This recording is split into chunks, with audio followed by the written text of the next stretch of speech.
Welcome to Kibbe on Liberty.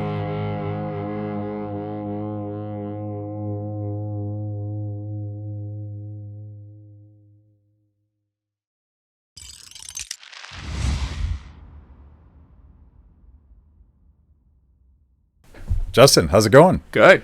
Great to be here. Really happy to be here. Yeah, I want to thank my buddy Taylor Millard and Hannah Cox for introducing me to White Coast Waste Project. And we're meeting for the first time. But I have to tell you that my extremely libertarian cat, whose name is Rourke, was listening to something you did this morning where he discovered that the government finances torturous experiments on cats. So he's gone from a classical liberal animal to an anarcho-capitalist. He should sign up for our mailing list. Yeah. So we'll talk about why cats are good and dogs are bad later. But totally divide your membership and destroy your organization. But why not give us a quick overview of what White Coast I know everybody stumbles on it. White Coast Waste Project is. Cool. My pro tip on the name is you can just say white coat. I won't be offended. Okay. And it might save you the tongue twister bit of it. Actually, our year-end video has a clip of Kim Iverson on the Hill saying the name and commenting on how complicated it was. So we lean into it. So I've been doing this for a long time. I've been involved in animal issues since the 1990s.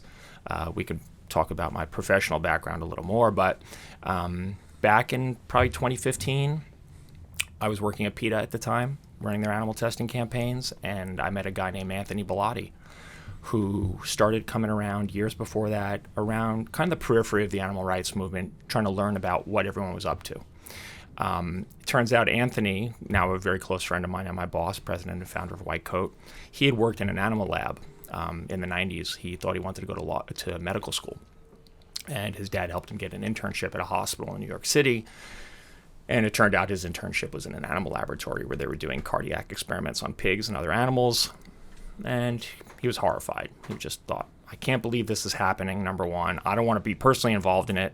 And number three, I can't believe we're being forced to pay for it. It was a taxpayer-funded lab.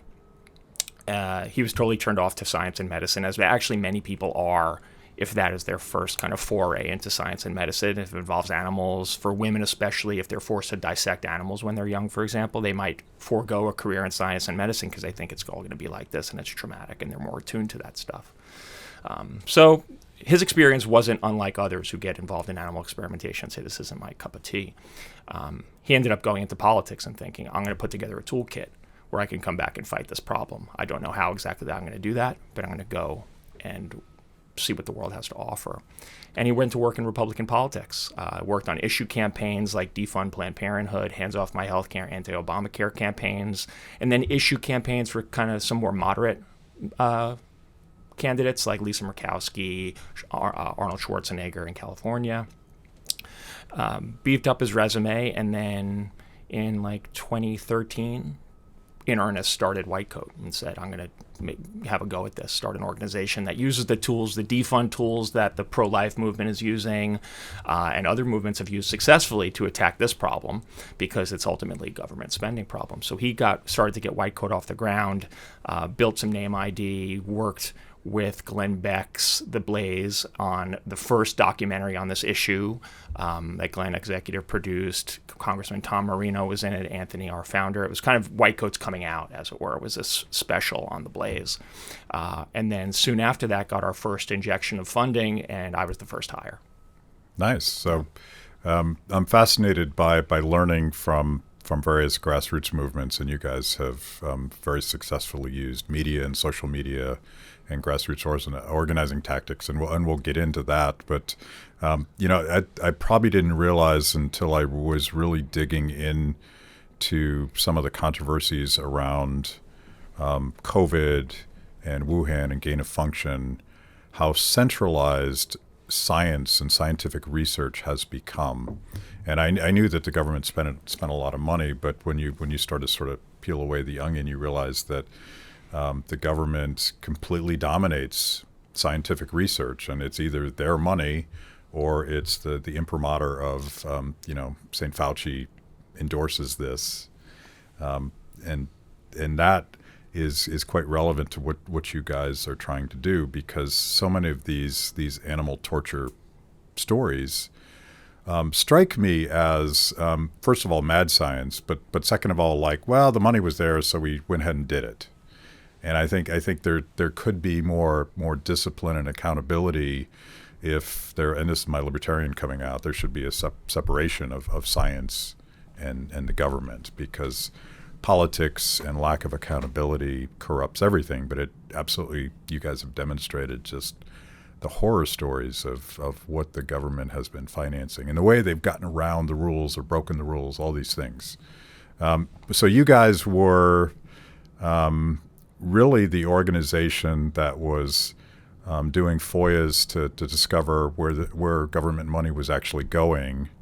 And I guess starting in 2013 is what you said? So White Coat started in 2013. Our campaigns, the official kind of the organization, the campaign arm of things, the policy arm of things started in 2016, September of 2016, actually, when I started. Okay. So about 6 years we've been doing full-time policy work, campaigning, lobbying, grassroots, all of that.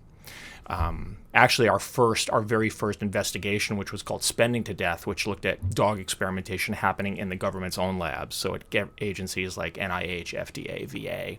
That was our first big investigation that came out right after Trump got elected in November of 2016.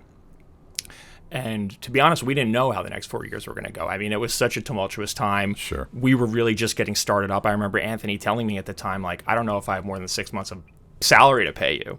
So we were just getting started. We were green, and it was a tumultuous time in this country, as most people can remember, regardless of what side of the political aisle you were on. There was a bit of craziness happening, and it lasted for a little while, 4 years.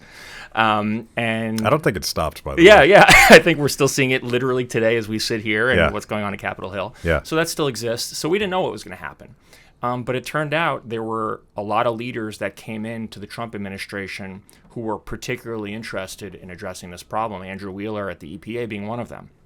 Someone who had a bad rap, certainly, with people on the center and left for his ties to the energy industry. But it turns out he actually was working since the 80s to stop animal testing. He was writing op-eds when he was a student at Case Western about how animal testing was wasteful and we needed to move away from it. And now all of a sudden you have someone who's in a position where they can actually make their dream come true. Yeah. And he did that. I mean, he was the first agency chief ever to say we have a hard stop of 2035 for animal testing. We're going to spend the time in the meantime figuring out other ways we can do what we need to do, but we're going to stop this. And I think only in a kind of atmosphere that existed during the Trump administration could something like that happen. Yeah, I didn't know that about Andrew, but it's a little bit of a Nixon goes to China thing, and I'm going to draw caricatures of the right and the left because you come from PETA, which I think would fairly be viewed as a left of center organization, and maybe there was a time, going back to Newt Gingrich when Republicans were just pro-science, right?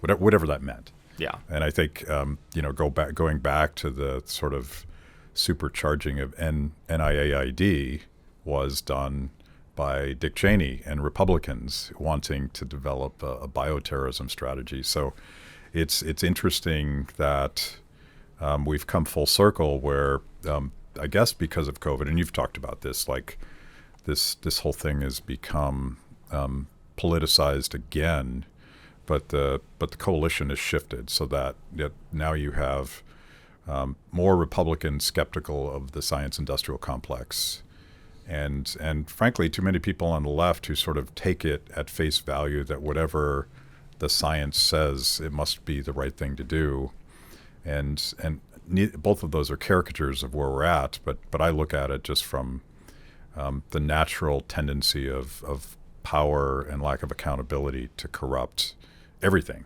It doesn't mean that science is particularly guilty of this, but it has in fact corrupted it. And I want to go straight to Wuhan and set this up for me because I understand from what I've read that one of the reasons why Fauci and EcoHealth and NIH were funding experiments in China was because they weren't subject to the same sort of oversight and regulation. Is that true? That's absolutely true. We're actually suing the NIH right now for what we call the foreign animal lab loophole, which is essentially, so the NIH gives tax dollars or authorizes the use of tax dollars at about 1,500-ish labs around the world, animal labs around the world.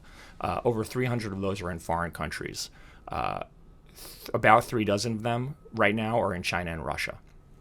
But China, Russia, any foreign country outside of the U.S., basically the oversight rules that apply in the United States that every lab, college, university, private lab, if they take tax money, they have to follow, which include having a committee that reviews projects, says whether they're too dangerous to do, like Wuhan, too cruel, duplicative, whether there's alternatives available, make sure biosafety rules are followed, all of that. There's committees that legally mandate in the United States.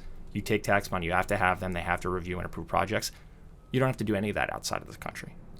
So we discovered in 2019 that the U.S. was sending millions of tax dollars each year to labs in China, in Russia, all over the world, countries that definitely don't need our money, like Canada, like in the UK, Denmark, Norway. So socialist countries that are dumping plenty of money into science definitely don't need U.S. tax dollars. Their animal labs are getting money, and they don't have to play by the rules. So there's absolutely an incentive. We've incentivized, actually, offshoring and outsourcing some of these dangerous and cruel experiments because it's easier to do them. Yeah. I think Fauci probably would have found a way to do them in the United States. I mean, look, 3 years into the pandemic, we found out that he was funding Boston University to supercharge Omicron to make it from zero lethality to 80%. And no one seemed to raise a red flag about that or care very much until it became a media story. And that was an eco-health project, right? I believe Boston was. Boston was not an eco-health project. There's lots of other. EcoHealth has gotten over $20 million of new taxpayer-funded grants just since the pandemic began from NIH, DOD, USAID. So they're sitting pretty. They're fine. They have faced virtually no accountability at all for what happened in Wuhan and what role they might have played there. I think that's going to change now with Republicans running the House. I think there will be hearings. There will be subpoenas. They're going to have to answer some hard questions. But the damage is done. China has a 3-year head start on covering up how the pandemic started. We'll probably never know at this point. Yeah. And there's people who don't want us to know, like Anthony Fauci, like Peter Dash at EcoHealth. And I think like Fauci's deputy, who is now just installed as his successor, at least temporarily, who was involved in covering up the lab leak since February of 2020. Yeah. Well, we haven't seen, at the moment of this recording, we haven't seen the so-called Fauci files. Maybe in a couple days. Maybe we'll find out more. But the irony of this, by the way, going back to the biosecurity origins of this radical ramping up of government investment in science, is that we're doing this really dangerous research in countries who presumably would be the threat to American biosecurity. Riddle me that. Like, why? Explain to me why we're developing these super viruses in China, of all places. So Anthony Fauci would say it's because the viruses are over there and it's easier to study them over there. But then you have a situation like where you're doing it in Boston. So obviously that's not the reason why. So what is the reason why? I think it's a lack of accountability. I think there's a genuine naivete on the part of a lot of these scientists where they genuinely feel like these are our friends in China in this lab that's run by the Chinese Communist Party. These are our friends. We've worked with them for a long time, and they would never do anything to put us at risk. Yeah. Anthony Fauci cares about himself and his legacy more than anything. To put it into historical context, I don't care about Anthony Fauci's position on anything else except animal testing. Whatever your feelings are about masks or social distancing or closing the country or whatever, that's not my personal issue. That's not what I'm interested in. That's not what White Coat is interested in. However, what I am interested in is his relationship to animal testing. And since the early 1980s, when he was personally taking chimpanzees and infecting them with HIV, that's been his, that's a signature move, is taking infectious diseases and putting them into animals, including chimps, which I find the most disgusting, abhorrent thing you could possibly do is take the animal's humans' closest relatives, lock them in prisons that are worse than the worst punishment you give a human being, infect them with diseases, torture and kill them. And he was personally doing that, defended it for years. The National Academy of Sciences had to come in and tell him to stop and say it was unnecessary. So this is just par for the course. Yeah. in this guy's career. Thank you for joining me today on Kibbe on Liberty and for being part of our fiercely independent audience. Every week, my organization, Free the People, partners with Blaze TV to bring you this show. My guests bring smart perspectives on everything from current events to timeless philosophical debates. If you like what you hear, go to freethepeople.org/KOL and support Kibbe on Liberty so we can continue to produce these honest conversations with interesting people. Now, let's get back to it. I wonder, like, I've read some of his academic writings, and I've talked about him on this show. Like, he's got this wildly ambitious view of not only himself, but the science, and I would call it scientistic, where I think the ethics of doing something or not doing something are completely irrelevant to how he thinks about it, because he thinks that science can solve everything. Yeah. And I think that's how we got in all this trouble in the first place. Yeah. So you guys were, when did you start investigating Wuhan? How did you stumble across this thing that opened up the whole thing? So 2019, we're looking at foreign labs. We have this list we put together of over 300 labs in foreign countries. We're going through it, and we're trying to connect the dots. To your point that you made a few minutes ago, there's a stunning lack of transparency and accountability about how tax dollars are being spent in animal labs, both in the U.S. and abroad, but certainly abroad. So we're kind of triangulating whatever public information is available. So that means going into NIH databases, looking up grants, and then trying to take those grant numbers and using Google Scholar and other databases to then find papers that cited those grant numbers as the funding source. Then you read the papers, trying to figure out what they did. Sometimes through FOIA, we'll request more information and put the pieces together. So we were doing this for labs across the country. The first one we exposed was how a lab in the UK was addicting fish to nicotine with U.S. taxpayer dollars. And actually that made it into one of Rand Paul's Festivus waste reports. Yeah, I was going to say this sounds like a Festivus report. So I think that ended up in the 20. You guys must be a huge source for Festivus grievances. Yeah, we're very proud and honored that they pay attention to what we're doing, and some of it makes it in the report. A few of our items were in this year's, including injecting beagles with cocaine and getting mice drunk in the dark in a lab in Chile. So those were in this year's Festivus report. So 2019, we're looking at all these foreign labs. We start looking at what was happening in the UK. Rand Paul picked it up, and we thought, okay, let's dig in more. This seems like there's an audience for this and appetite to address the problem.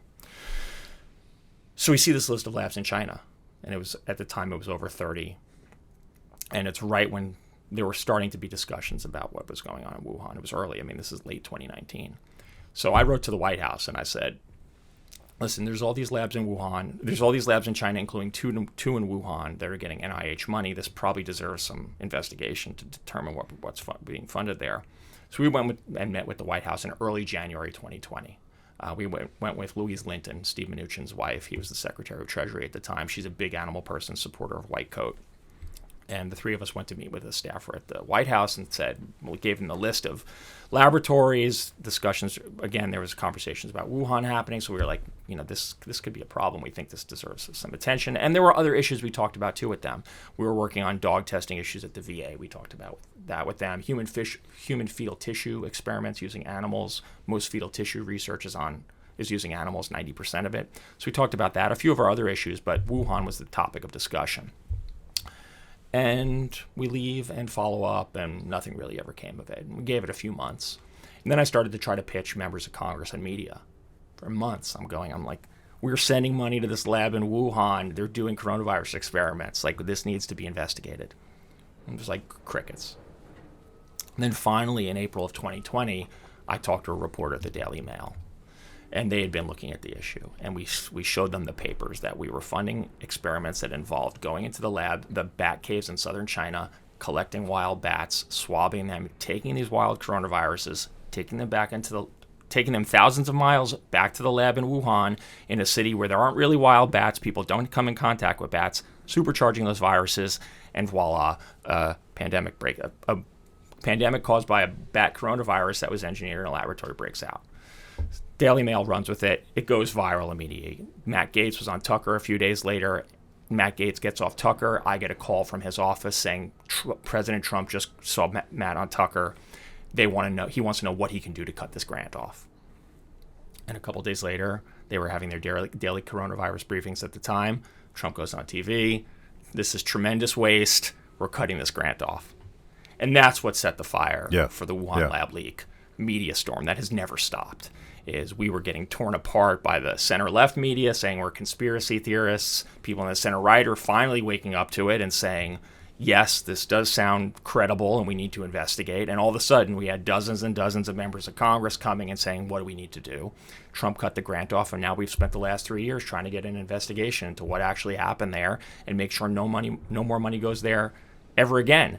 And you'd be surprised what a challenge this has been to just make sure the Wuhan Institute of Virology alone doesn't get any more taxpayer dollars. The laboratory that did these experiments, the laboratory that took its database offline, the laboratory run by the CCP that has refused to cooperate in any investigation, the NIH, as of today, still authorizes them to get more taxpayer dollars. So we've been trying creative solutions for the last 3 years to cut the money off there, at least make some kind of conditional defund that cuts off some of the money. And actually, thanks to your group and ACU and FreedomWorks and some others, we sent a letter last month asking for the omnibus bill, which I know there's a lot of problems with. But one good thing that came out of it is we prevented funding for certain bad things, including funding experiments with particularly dangerous pathogens in countries of concern, like China. So we are making some progress, but you'd think that the Democrats and Republicans, we could at least get to agree we shouldn't be sending money to Wuhan. That hasn't been the case. And that success was in the House, and we still need Senate and ultimately the president to act, or is that stuff now law? So the language that ended up in the omnibus bill that says so it was signed into law. Yeah, that was signed into law. So there's some definitional issues. It's a little murky what a country of concern is. It's a little murky what level a pathogen has to rise to be too dangerous to be doing research with, but it's a starting point that we can build on. And we're working on other legislation to do the same thing. And actually in the House when we did this, it did have bipartisan support. Congresswoman Rosa DeLauro included it in her amendment to the bill. So it did have support from Democrats. I mean, they're not out there cheerleading about it, but I think they see that this is a common sense thing that everyone's going to be happy with, and it's probably in the best interest of everybody. Well, that's the genius of how you guys have framed these issues is Americans love their animals. Like my cats are members of my family, and they're sometimes members of my production team when we're doing this, and that I think is that's powerful grassroots for people to discover that their taxpayer dollars are going to some of these just outrageous things, like nonsensical, but also just like heart-wrenching and disgusting. That's powerful stuff, and you've been able to organize around that sort of emotional tug. Yeah. Well, the truth is, I mean, this has always been a nonpartisan issue. I mean, starting in the 80s, the nature of the groups that kind of were waving the flag, like PETA and others, they were obviously more to the left, some significantly more to the left. But if you look at the history of this issue, even in Congress in the United States, I mean, Bob Dole was the guy who created the Animal Welfare Act and actually was prompted by concerns about what was happening in this country regarding stolen dogs and cats ending up in laboratories, that they created the first federal bill to govern and regulate the use of animals in experiments. Bob Smith in the 80s, very conservative firebrand from New Hampshire, huge supporter of efforts to end animal experimentation. But so you had some of these key figures in the movement over time coming from the left, from the right. But you have the organizations representing the issues publicly, grassroots-wise, and advocacy-wise, and even policy-wise on the center and left. So there was a disconnect. There were a lot of people who felt homeless. There were a lot of people who didn't like animal testing, don't want to see dogs tortured, but weren't necessarily aligned with the organizations that were working on those issues, so they felt homeless. And it was totally unnecessary, because at the root of this issue is nonpartisanship. It is an issue about taxpayer spending. It's an issue about animal welfare. It's an issue about public health. There's really the reason everyone should care about this. It's not a left or right issue. But these people had no home. So the brilliance of what Anthony did was say, there is a way we can talk to people on the center right about this issue. It's just reframing this issue from a rats have rights argument to a more of a taxpayer rights argument. Should we be forced to pay for something we don't want or we don't need? Yeah. And that just changed the game. And now you have organizations like PETA literally copying us copying our talking points, talking about taxpayer waste, talking about oversight in foreign laboratories, trying to defund programs instead of taxing them, instead of banning them, instead of doing all the things the movement has done for so long. And the heartbreaking part about all this is that even today, despite the progress we've made over the last 6 years, despite the fact that there's more people than ever, a growing majority of the public opposes animal testing, there's more evidence that ever it doesn't work very well. We can talk about the waste part of it. And there's better technology than ever to replace it. At the same time, there's more money being spent on animal experimentation and more animals in labs than ever before.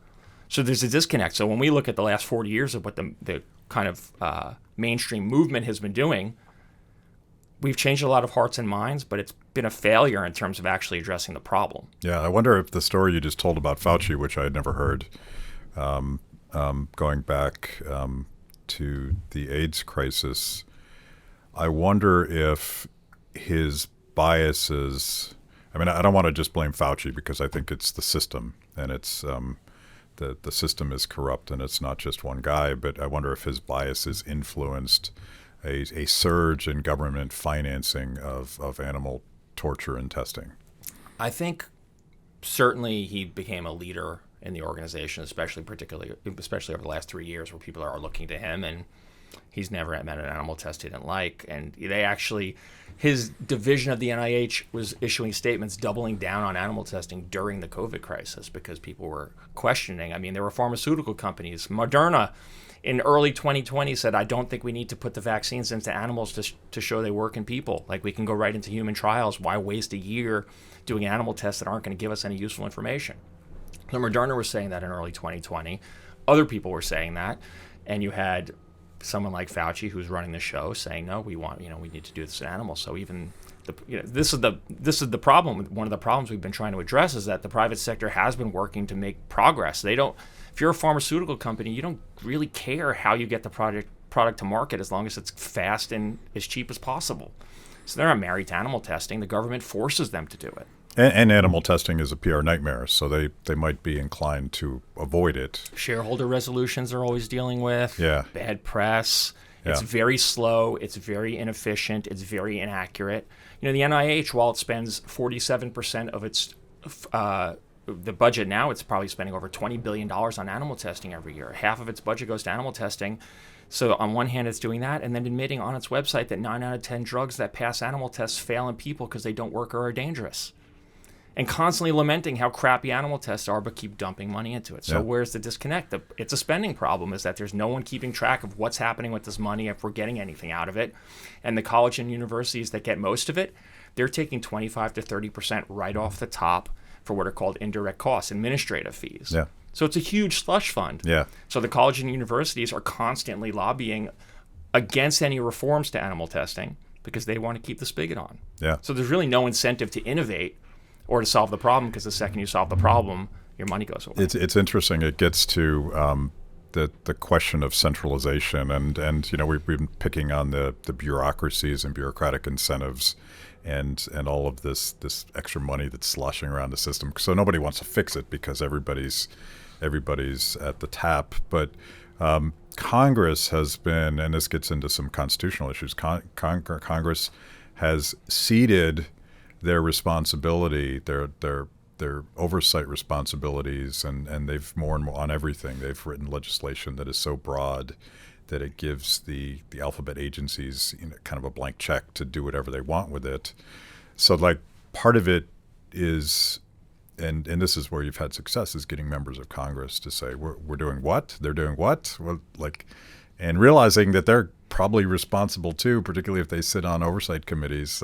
They're letting it happen. That there's some power in that. Yeah, absolutely. I mean, that's really the main way we agitate for reform. I mean, we're not working on consumer products issues, so we can't ask people to boycott. I mean, you cannot pay your taxes and take the risks associated with that, but that's probably not the most effective way to address this problem, unless everyone does it. Yeah. Well, now you're talking my language. Yeah, exactly. Yeah. But one thing we can do is get Congress to crack down on how the money that they're appropriating to Congress, to these agencies, being spent. And if you watch congressional hearings, budget hearings with NIH over the last few decades, particularly since Newt Gingrich was around, when he doubled their budget. They very rarely ask critical questions. The NIH comes in there, they roll out the red carpet, they thank them for their great work for protecting human health, talk about what great things they're up to. Yeah. They don't ask about how half their budget's being flushed down the toilet on stupid nonsense, or all the other failures they've had, or the pandemic they might have caused, or so on and so forth. And as a result, you have agencies and people like Anthony Fauci, they're not used to that's a critical interaction with Congress. So that's why I think you see him flying off the handle when he's talking to Rand Paul. He's like, wait, you don't love me? The tone is, do you know who I am? Yeah. Yeah. I mean, he's kind of on the verge of saying that. Yeah. Always. Yeah. Yeah. But you get it. I mean, and he just lies. Yeah. We've had, and again, this isn't about Fauci. To be clear also, like, we were criticizing things Fauci was funding back in 2016, 2017, 2018. But he as a guy didn't matter that much. Mm-hmm. He became a guy, a figure that people knew much more recently. We don't talk about bureaucrats at the NIH. No one knows who they are. Francis Collins, people maybe know him now. He was the head of the NIH for a long time. No one knew who he was. No one knew who Fauci was. But having a face to put on this stuff definitely makes it resonate more. And we've been criticized for tapping into that. But it would have been absolute malpractice for our organization, whose mission is to stop taxpayer-funded animal testing, to not take advantage of a moment where one of the most visible public figures in this country is potentially more responsible for animal testing than anybody else, to go after him and hold him accountable for it. Yeah. And I think as a result, it's really widened the tent on this issue, which is exactly the reason our organization exists. Yeah. Is if you're a Fauci hater, hate him for whatever other reasons, you should also hate him for torturing animals. Yeah. If you've made it this far into the show, it means I must be doing something right. Kibbe on Liberty is just one of the amazing products we created for the people. We tell emotionally compelling stories and produce educational videos for the liberty curious. Our award-winning documentaries personalize all things liberty, independence, creativity, hard work, integrity, and perseverance. After the show, check out our work at freethepeople.org. And if you like what you see, donate to support what we do. That's freethepeople.org. Now back to the show. It's fascinating. Like I think he's ultimately going to be a victim of his own hubris because he succeeded in doing all of this stuff. He and Collins and an entire complex of people did this in darkness. Like people generally didn't know or didn't care. And you pointed out, like Newt Gingrich had a fetish with science funding. And I remember I worked on the Hill at the time trying to convince Republicans that just throwing money at science was going to actually break the scientific process, because you need competition and you need alternative views that are allowed to compete with each other and all this stuff that hopefully reasonable people can understand.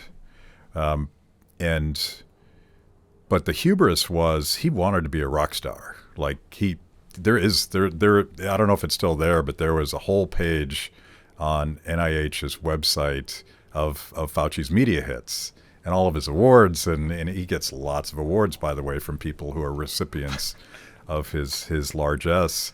So like if he had kept his head down, I feel like you guys would not have been successful. And this is leading me up to Beaglegate. And I watch some of these videos, and it's even hard for me to even watch some of that stuff. But they were torturing beagles. And so when did this? So Wuhan was about bad experiments and so-called humanized mice, right? Yeah. But they were also doing stuff with beagles. And I have to ask, I read this, you would know if this is true or not. They use beagles in labs because they love humans so much that they're the most cooperative. Is that true? 100% true. The NIH's own website says that they use beagles particularly because they're small and docile. Yeah. Easy to abuse, easy victims. So disgusting. So tell me about the discovery of beagle torture and government-funded beagle torture. Yeah, so the Wuhan lab campaign had been out in the world for over a year. Again, April 2020, we're talking about when that campaign started. And then we were digging more into what Fauci's division at the NIH was doing. And again, it's not so much about him as it is about the fact that his division at NIH has one of the largest budgets. He has a $6 billion budget. Fauci has it or had. Today we're talking. He's gone now. It's been a couple days. At least he's gone from NIH. But I think the new guy is like mini Fauci or something. Yeah, we saw the NIH internally had announced his replacement, Hugh Auchincloss, is his deputy, who has been since 2006. This guy has been on Capitol Hill lobbying for the construction of more biolabs. He's on the emails with Fauci in early 2020 about the lab leak and what the hell were we funding in China, and can you look into this? And he's been intimately involved. He's also personally an animal experimenter, so new boss, same as the old boss. At least for now, he's interim director, acting director, so I don't know what's going to happen. So we're looking into what they're doing, and we discovered this series of experiments involving beagles. The very first one was at the University of Georgia, and they were infesting beagles with flies to test an experimental vaccine. So they were infesting. By the way, U.S. Georgia, right? Yes. Thank you. University of Georgia. There is a University of Georgia in the country of Georgia. Athens, Georgia. Yes, thanks for clarifying. Although, again, with the money going overseas, it's good to clarify. So University of Georgia, they were infesting dogs with flies, and they had we find out through FOIA, they were naming these dogs like Snoop Dogg, and they named him after all these famous musicians and celebrities, and then they were torturing them and killing them. So that story came out, and it kind of went up and down, honestly. I mean, I thought maybe there would be more attention to it because of Fauci's involvement, but it got some coverage. We then released a second investigation that showed with a photo that Fauci's division had sent tax dollars to a lab in Tunisia where they were taking beagles and drugging them to sedate them and then locking them in their heads in these mesh cages and filling them with hundreds of sandflies and letting the sandflies bite them alive to see if the flies preferred dogs who'd already been infected with this particular virus, or they preferred the fresh dogs who are not infected yet. That paper came out too. We released that investigation. It came out, and it got some coverage, but I was surprised about how little attention it got, actually. Third thing comes out, and we find that Fauci is funding a project that involved debarking beagles to cut their vocal cords so they don't make noise in the lab, and they were testing an experimental drug, and typically at a private company, and typically what that involves is shoving a tube down a dog's throat. It's called gavage. You shove a tube down their throat into their stomach and then just force feed them whatever you want to feed them because they're obviously not going to take it voluntarily. And members of Congress, bipartisan, Republicans and Democrats, immediately sent a letter, Nancy Mace led it, to NIH. What the hell are you doing?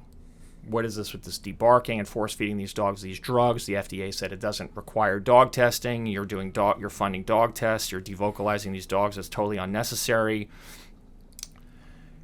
And a story came out about that letter, but it also covered the previous two examples, both in Tunisia and the University of Georgia. And I remember I was standing in Lowe's, the home improvement store, with my wife, and I got a notification on my phone that Joe Rogan had retweeted one of the stories about the beagles. And I was like, okay, here it goes. The ultimate media achievement in 2022. And I was supposed to go on vacation a couple days later. Yeah. And I spent that whole vacation sitting on the beach on my phone, working on media stuff, coordinating with members of Congress. It really exploded. That was it. It was that moment in time where it was kind of building. We had a few examples of the Fauci-funded stuff. Then the debarking happened, but at that time is when that photo, that what I consider a now iconic photo of the beagles with their heads in the cages, came out in Tunisia. NIH responds and says, this is fake news. We didn't fund that. But here we have a paper that lists NIH as the funder. So how do you square this? NIH's database for this grant also included this paper in the list of publications that came out of this NIH-funded project. NIH says we didn't fund it. And of course, center-left media, loving Fauci as they did back then especially, started running defense for them. Dana Milbank in the Washington Post wrote a piece about how this research is so necessary. They're actually really nice to the dogs. Fauci's a great guy. They wouldn't do this if they didn't need to. And they promised me they didn't fund this. This was an accident. And we're just thinking this is complete bullshit. Like, I can't believe that your standards are so low right now. Yeah. And you're going to lick his boots that much that you're willing to take at face value their claim they didn't fund this thing, that the paper. The people who did the research say NIH funded it. Anyway, so that that then exploded into a he said, she said between us and NIH, and it's fake news. And Washington Post actually ran a headline that said fake Beagle research study. I remember that, yeah. In the Sunday paper, a headline. And the article went on to describe all of the other examples that were 100% indisputable, but they hung it all on this one disputed example. We then learned through the Freedom of Information Act. Subsequently, we get the grant application, and it describes exactly what they did in this goddamn paper. It says, you're going to give us money. This is the approved grant application. We're going to give you money, and what you're going to do is take dogs, put their heads in mesh cages, and fill them with sandflies and let them eat them. No one cared about that. When when we got those documents, no one went back and said, oh, let's correct it, or let's run the real story, it's true. And we actually got emails a few weeks ago of the NIH admitting at that time in response to reporters, we actually have no way of confirming what these experimenters are telling us. We'd have to do an audit. It's going to take a long time. And they never did it. Yeah. So that was, for me, it was very eye-opening. Didn't Fauci himself deny that it was happening? If you don't know, don't speculate, because I won't speculate. NIH definitely denied it. I don't remember if he commented for the Washington Post and for BuzzFeed specifically about our stuff, but I don't know that he ever. I've seen him sort of mockingly mention it as one of the ridiculous accusations against him, exactly. and maybe he's more clever about, although he hasn't been clever about denying other things. No, but I think about, he was talking about gain of function. So rewind. 2020, beginning of the pandemic, April, our stuff comes out about Fauci funding the Wuhan lab. And now we know through FOIA, late January 2020, Fauci and everyone in NIH was already talking about this. Months before we ever came out with this, they were already talking internally about the fact that they funded this lab and this might have happened. And Fauci's closest friends in the virology community were telling him they were thinking there was a greater than 50% chance this came out of a lab. This is all written in his emails that have come out through FOIA. Most recently, we got more emails where I just lost my train of thought. Oh, so we know this conversation is going on in January 2020. 6 months later, June, he's in front of Congress, in front of the Energy and Commerce Committee.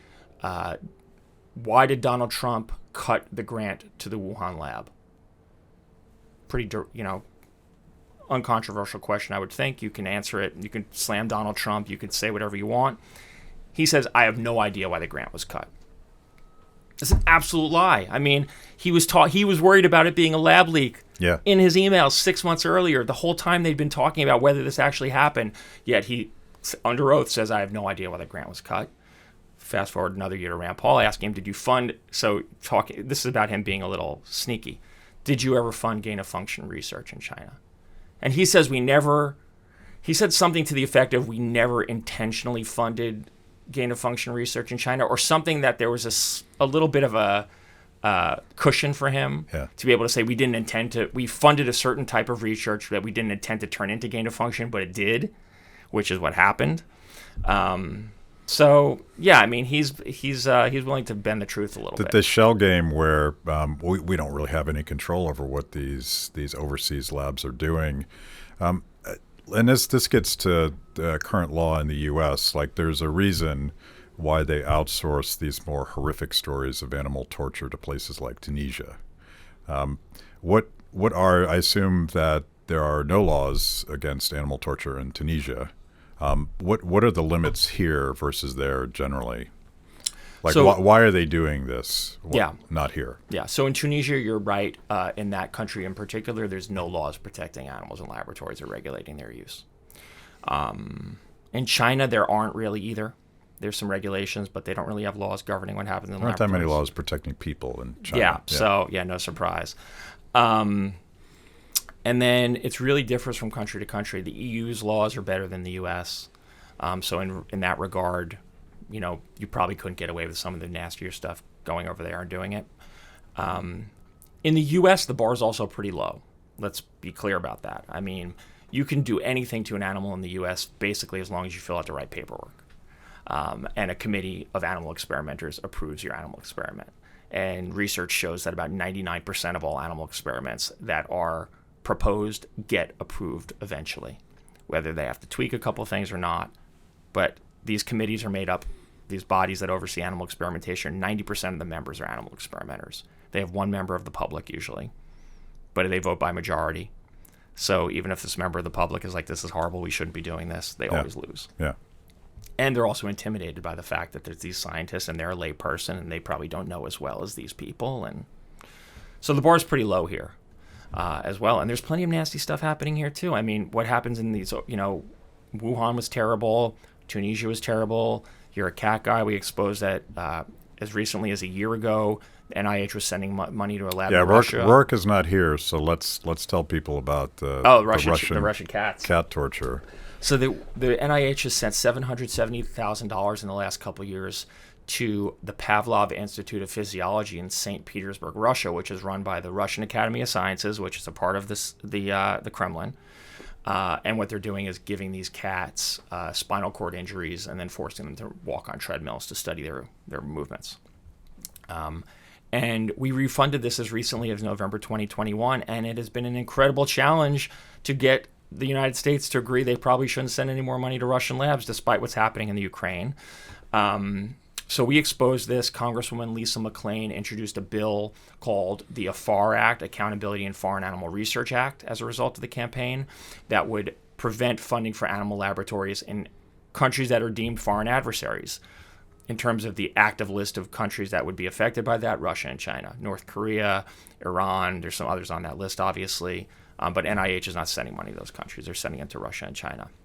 So we're trying to cut off money for the laboratory in Russia as well. And the White House, to its credit, came out in June and said we're going to wind down any support for research and scientific collaborations with Russia, but we have not been able to confirm that they actually did that. And if you look at the NIH's list of authorized labs as of today, those Russian labs are still on there. And again, the Wuhan Institute of Virology is still on there. So that's, as long as WIV is on there, I'm just going to assume that nothing else is being addressed at that agency, because it's just the most glaring oversight and slap in the face to anybody who cares about good government or public health or anything, or animal welfare for that matter. At Kibbe on Liberty, freedom is a lifestyle 24/7, something you live and breathe and wear every day. If that describes you, you need the very best Liberty swag in the market today, just like this shirt I happen to be wearing. Go to freethepeople.org/KOL and check out our exciting merch. You too can love liberty and look cool.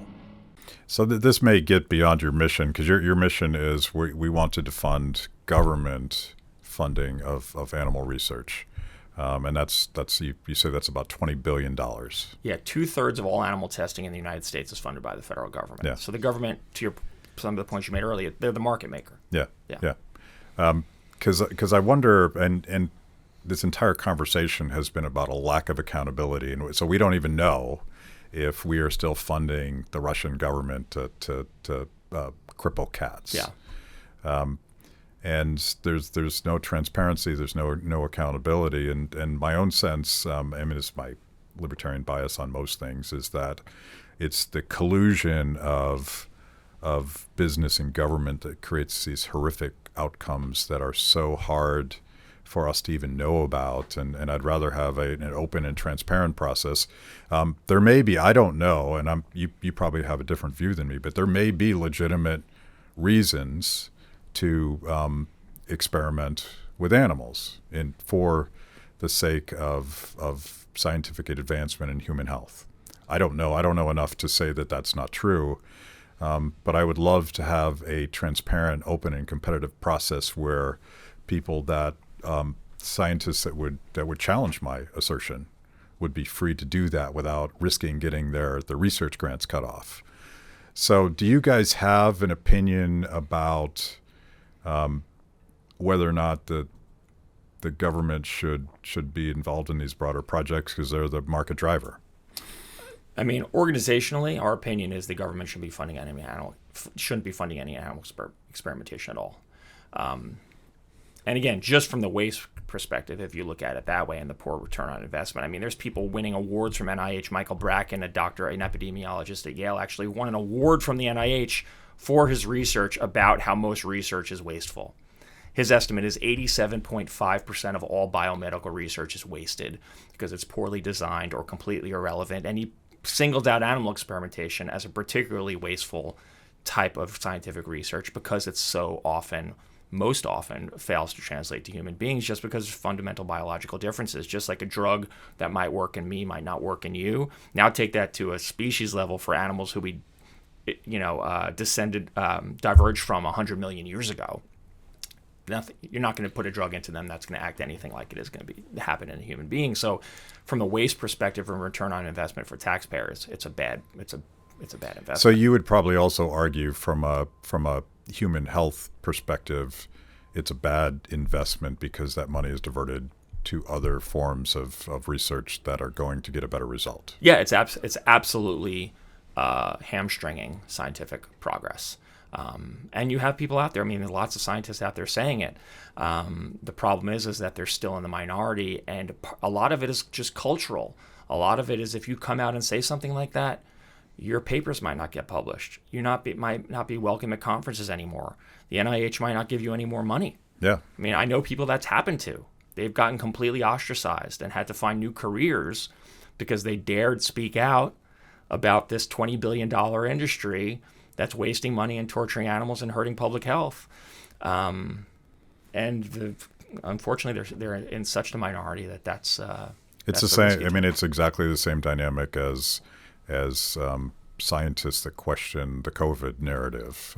Jay Bhattacharya has been on the show, and John Ioannidis has been on the show, and they've both been horribly demonized. And we now know that the demonization was actually orchestrated by Fauci and Collins and maybe this new guy that's taken over as well. So that's the incentives are wrong, and that's anti-science. The bottom line is anti-science. And if you're hamstringing the process of honest scientists arguing with each other about the best way to use scarce resources in hopefully an ethical way, you're not helping people by definition. Yeah, and we have so many examples from recent history. You don't have to take Whitecoat's word for it. I'll give you 3 examples. There was a practice that was longstanding where the NIH would fund people who did experiments on cats and dogs to get those cats and dogs for what are these random source breeders, or these random source dealers. Basically, people who go around and steal pets from people's yards, get them at flea markets or free to good home ads, and then sell them to laboratories for taxpayer-funded experiments. NIH insisted that this was absolutely necessary for science to do this, that you needed that genetic diversity, not from just these breeding colonies, but from animals. So Congress asked the National Academy of Sciences, which is supposed to be independent, step in and tell us, is this scientifically necessary or not? No, it's not. Fast forward a couple years, chimpanzee experimentation is under the microscope, thank God. The U.S. was the last country still spending tax dollars to experiment on chimpanzees, even though every other country in the world had stopped and deemed it unnecessary and unethical. Fauci, in particular, and others insisting, absolutely necessary, people are going to die if we don't do this. Kick it to the national academies. Most chimpanzee research is unnecessary. We shouldn't be funding it. Okay. It took a couple years, but NIH eventually integrated that and stopped funding experimentation on chimps. A couple years later, VA, we have this big campaign against the VA, against dog testing. They were injecting puppies' arteries with latex to give them heart attacks, forcing them to run on treadmills to stress their hearts. They were breeding narcoleptic Dobermans to have the sleep disorder and then injecting them with methamphetamines. All kinds of nonsense. VA, veterans are going to die if we don't do this. National academies, most VA dog research is unnecessary, and they're not doing a very good job of determining whether or not they need to use dogs or not, and actually looking for other ways to do things. So every single time that you've gotten an independent authority to come in and look at a problem at the NIH or one of these agencies that fund animal testing, they've agreed with us. They haven't agreed with the NIH. Yeah.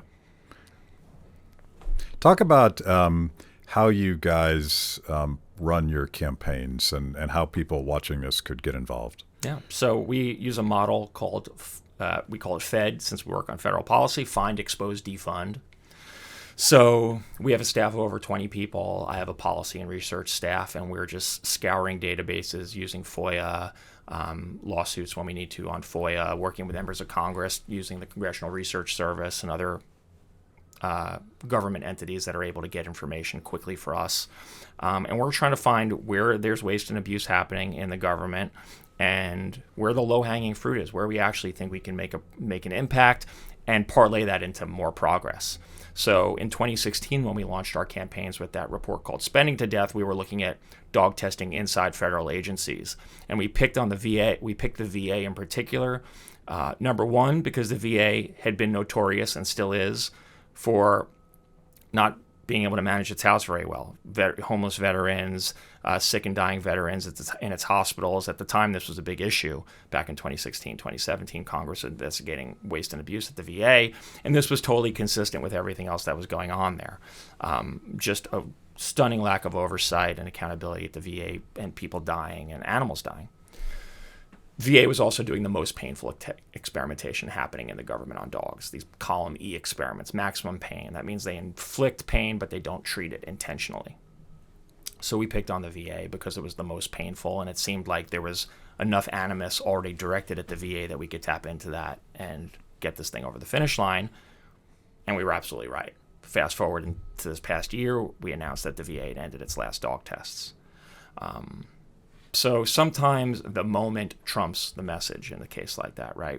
You're like Fauci. Like, we'd been going after Fauci dog testing for a long time. We were going after Fauci directly for dog testing, but then the universe, just the stars align and something explodes. So we do the research. The find part is us uncovering waste and abuse. Exposes investigations with Congress and with the media. We'll take, we break stuff with. We used to do. I mean, it was pretty. Back in the day, Washington Post was breaking our stuff. New York Times was breaking our stuff. And now we're persona non grata with a lot of them.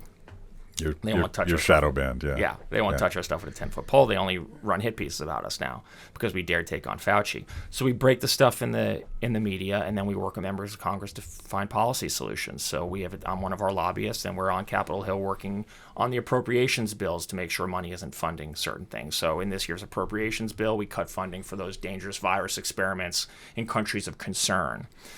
We defunded what's called live tissue training that the FBI was doing, where they take live animals, stab, shoot, and blow them up, and then try to train people to teach emergency procedures, even though the government's own studies show that there's better ways to do that using human simulators. So technology has solved that problem for us. We don't need to be blowing up pigs. Defunded that. Defunded dog and cat experimentation at the VA. So we drum up concern and interest and enthusiasm for these campaigns, and then we propose a common sense solution that we actually think we can get through Congress. We're not one of these groups that's sitting here with the same problem for 20 years, not trying to solve it because we're fundraising on it and we want to run ads about it. I mean, we are very solution oriented. I wouldn't be at a group that wasn't. We are actually trying to solve the problem. We're making great progress, not only in our mission of widening the tent and bringing in new blood to the movement and growing it, which I think that's why other groups are copying us now, because it's been so effective. If you look, and you know this better than anyone, if you look at any big social issue that's one side can't win it. It's got to be something where you're in the middle and you can cleave off a little bit of one of the, so gay marriage or drug reform or criminal justice reform or any of those things. You need folks from the other side who are going to come along on the journey with you. And we're proud that we've been able to do that. I mean, we work with the Squad, we work with the Freedom Caucus, and everyone in between, all unified towards the same goal. And that's why we're getting more done than anyone else is. Cool. Yeah, as a libertarian, I very much appreciate finding friends, because we're just a little slice of the world, unfortunately. So how do people find you and White Coast Waste Project? And if people want to send you guys a check, I assume that's okay? Yeah, we accept checks, probably other payment methods as well. Definitely on our website, you can sign up for our mailing list and donate. But if you go to @WhiteCoatWaste on any social media platform, we're on all of them, including TikTok. And you can follow our campaigns there. We're very active on Twitter. We'll talk about a lot of policy stuff on Twitter. TikTok, YouTube. See, we just put our year-end video, so we're on YouTube. You can see that there. And we have about 3 million members and supporters across this country, and actually outside of the country, around the world, who are doers and donors. These are people who are doing our tweet storm. So sometimes we'll send out a tweet saying, tweet this at the head of the NIH, asking them to defund foreign labs. So we do tweet storms, we do call-in days. We have lots of creative ways people get involved, whatever their interest is and whatever their ability is. So certainly doing and certainly donating are things we encourage. Cool. Well, as you know, Free the People is on board in any way we can help, and I'm glad we finally got to do this. Yeah, and we're so grateful for your support. It's great to be here. Yeah, thank you. Thanks. Thanks for watching. If you liked the conversation, make sure to like the video, subscribe, and also ring the bell for notifications. And if you want to know more about Free the People, go to freethepeople.org.